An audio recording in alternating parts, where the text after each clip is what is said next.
दोस्तों मेरे चैनल में आपका स्वागत है। आज के इस वीडियो में मैं आप लोग को बताऊंगा कि अगर आप मकान मालिक हैं, यहाँ पर अगर आपका रेंटर मकान नहीं खाली करता है, आप बार बार कहते हैं, लेकिन वह अगर आपके मकान में कोई लीगल एक्टिविटी कर रहा हो या फिर उसका आचरण सही नहीं हो, जिस वजह से आप ऐसे लोगों को खाली करा देना चाहते हैं। आप यहाँ पर शरीफ लोग हैं, लेकिन आपके रेंटर का हरकत सही नहीं है, तो अब सवाल उठता है कि आप उसे खाली कैसे करवाएंगे।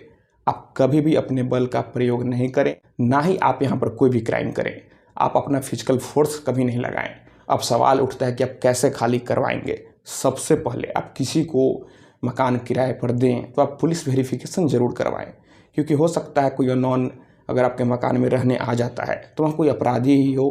तो इससे अच्छा है कि आप पुलिस वेरिफिकेशन करा लें, ताकि कल को आप किसी मुसीबत में ना फंसे। और उसके बाद आप रेंट एग्रीमेंट ज़रूर बनवाएं। और यहाँ पर आपके राज्य में जितने रुपए के स्टाम्प पेपर पर रेंट एग्रीमेंट बनाने का नियम है, आप उतने रुपए के स्टाम्प पेपर पर रेंट एग्रीमेंट बनवाएं।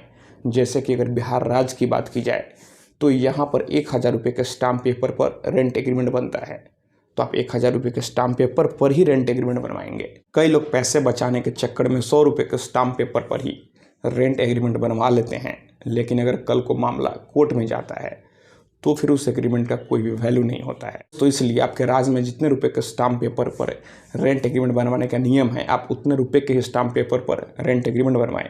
अगर आपको नहीं पता है कि आपके राज्य में कितने रुपए के स्टाम्प पेपर पर रेंट एग्रीमेंट बनेगा, तो फिर आप अपने एडवोकेट से बात करें, वे आपको हर चीज़ बता देंगे और आपके वे प्रॉपर रेंट एग्रीमेंट बना कर भी देंगे। कई लोग यहाँ पर कोर्ट में जाते हैं और जो टाइपराइटर होता है उसी से रेंट एग्रीमेंट बनवा लेते हैं। उसके पास एक सरल सा फॉर्मेट होता है, वह बस नाम पता बदल देता है और रेंट एग्रीमेंट आपका तैयार हो जाता है। तो यहाँ पर वह कई चीज़ों का जिक्र नहीं करता है, और अगर कल को मामला कोर्ट में जाता है तो फिर आपका केस कमज़ोर पड़ता है। तो इसलिए अच्छा है कि आप थोड़ा सा वकील को फी दें और आप किसी वकील के माध्यम से ही रेंट एग्रीमेंट बनवाएं, ना कि आप टाइपराइटर से जाकर एक फॉर्मेट पर एडिटिंग करवा लें। और उसके बाद आप रेंट हमेशा कोशिश करें कि आप अकाउंट में लें और आप रिसिप्ट दें।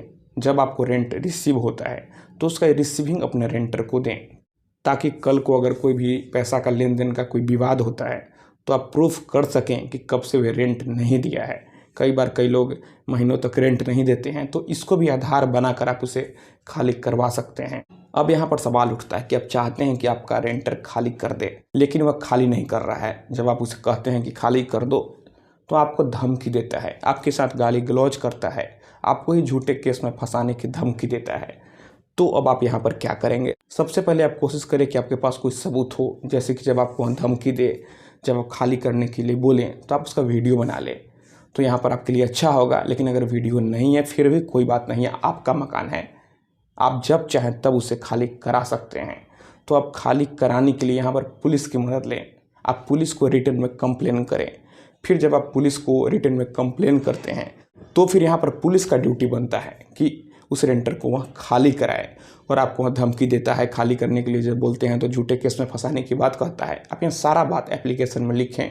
अगर थाना स्तर पे जो थाने के SHO हैं उनसे आप कंप्लेन करते हैं, वे नहीं सुनते हैं, तो फिर आप यहाँ पर जिले के SSP को रिटर्न में कंप्लेन कर सकते हैं। आप यकीन मानिए, जब आप पुलिस से कंप्लेन करते हैं तो पुलिस खुद आकर उसे यहाँ पर खाली कराती है।